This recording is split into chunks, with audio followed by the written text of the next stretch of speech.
Hey everyone, it's Ben Hardy here, and in today's we'll be reviewing the Jaguar F-Pace, and yes, we already have the 2026s out. Before we get into this video, I want to give a huge shout out and thank you to the Jaguar here in downtown Salt Lake for giving me some time with this F-Pace. I'll include a link to their website in the description down below. Also include a link to my car buying guide. Let's get into it.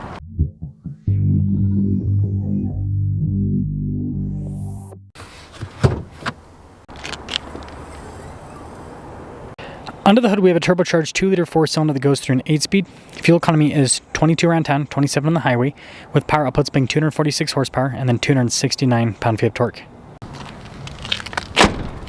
Before I move forward with this review, I do want to mention if you want to see more videos just like this, then I recommend you subscribe because I post content every single day.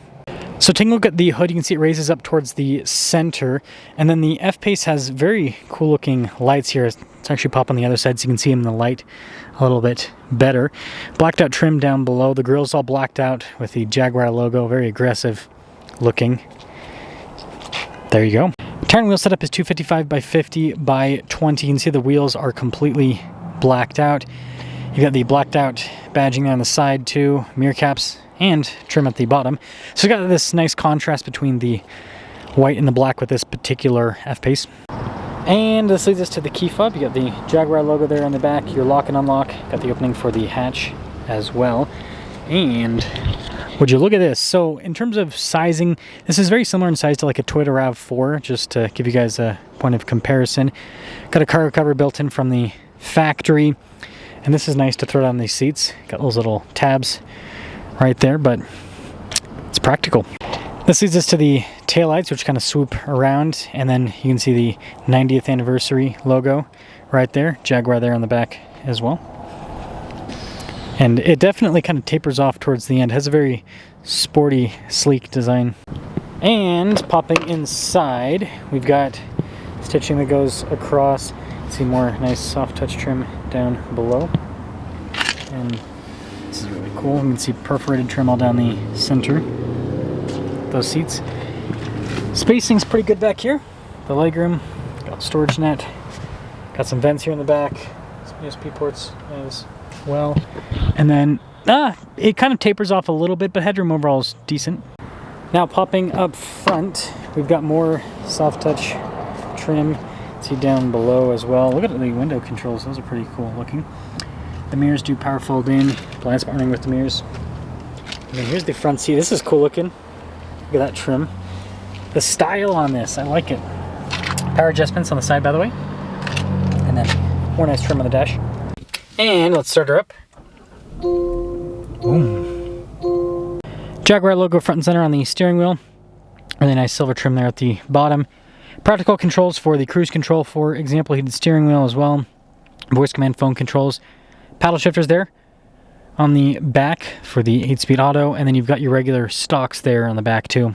Digital gauge cluster here in the center, which is very customizable. You can change what information this displays. The camera just died on us, but yeah, it's customizable in that sense, which is nice. And then it'll also let you know what drive mode you're in, so it'll pop up right there off to the side. It doesn't do any crazy animation or anything like that, but it just lets you know what's happening. We have a 360 camera system, really good resolution, and you've got this cool 3D shot as well.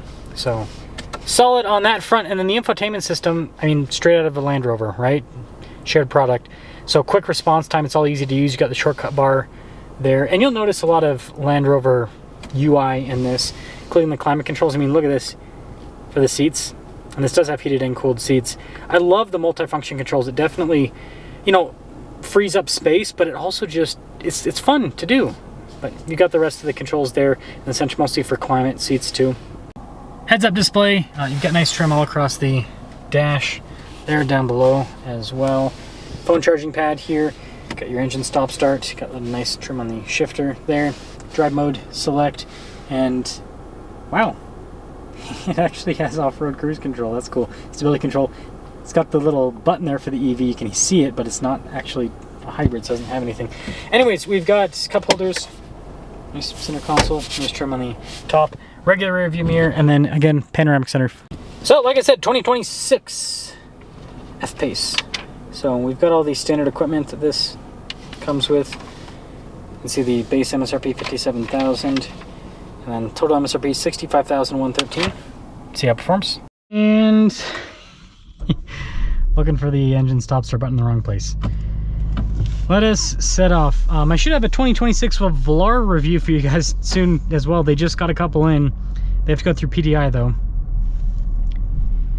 Yeah, I always find it funny that some of the first 2026s that I'll review are almost always Jaguar and Land Rover, but the entry-level product, because they get them out fast. They definitely get them out fast. So I've got a lot of open onions on this, and we'll talk about it, but let's first drive it. So the ride itself is actually really good, and I think this actually is the same car as the Velar, if I remember right. It's just, you know, Jaguar styling versus Velar styling with the interior and exterior. But yeah, it's got that kind of like small, sporty SUV feel. A lot of people would compare this to like a Porsche Macan, for example. So that's kind of what this competes within. But something I've noticed about the Jaguars is they've Land Roverized them, which I think is a really good thing. It has a lot of the trim from a Land Rover and the fit and finish from a modern Land Rover, which is actually pretty darn impressive nowadays. Now, something that's not all that impressive is the engine. It's a 2-liter 4-cylinder turbo. I'll kind of talk about it more with the acceleration, but you know, it's actually not that bad in this car because this isn't that big of a vehicle, but it's still very peaky, right? Unless you throw in a hybrid component to a 4-cylinder turbo, it's always going to be peaky, right? You're not going to have a big low end and then it's going to boom, hit the power, right? It's just how it works. But I will say, it's smooth. That is one big benefit of the powertrain. It is very smooth. And this handles pretty well for what it is. See how it kind of like rings out a bit? Kind of lose things at the top end with the 4-cylinder too. It's an interesting experience. So here's kind of my thoughts with the F-Pace here. I think the styling's beautiful. And I think this is actually a pretty underrated car overall. I've said this in the past, because you get the Land Rover experience at a slightly lower price point, and you get really cool sporty styling. And it's like, if you're not going to take the car off-road, right? You don't need the extra stuff that the Land Rover offers when it comes to off-roading. What I will say though on top of that, and I said this in my Velar review, I think Land Rover needs to just kill their 4-cylinder. I know that some people might want it. Let me know if you're in that group. But I think most people, no, they don't want it. They just want the inline 6 at least. And a lot of people want the V8. And so I think that they should just simplify the lineup, get rid of the 4-cylinder, and then just have the inline 6 in everything. I think that they've, I don't know, I see Land Rover and Jaguar as premium brands. And I see a 4-cylinder turbo as not a premium engine, right? And so it kind of is a little bit mismatched from my personal take. I mean, I love the F-Pace. I love how it drives and everything. I just think it's best had with either the inline 6 version, the P400, or the V8 SVR, right? That's just where the F-Pace makes sense. So that's kind of my 2 cents. It's a great car. It's actually pretty underrated. I think a lot of people would actually really like owning one of these. They just don't consider it because Jaguar is such a niche brand. But if they actually drove one of these, I think that a lot of people would find that they like it more than the Porsche or the Audi, especially the Audi. I would rather have one of these over a Q5 any day of the week.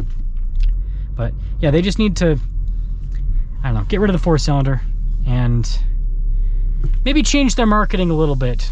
Let's just leave it at that.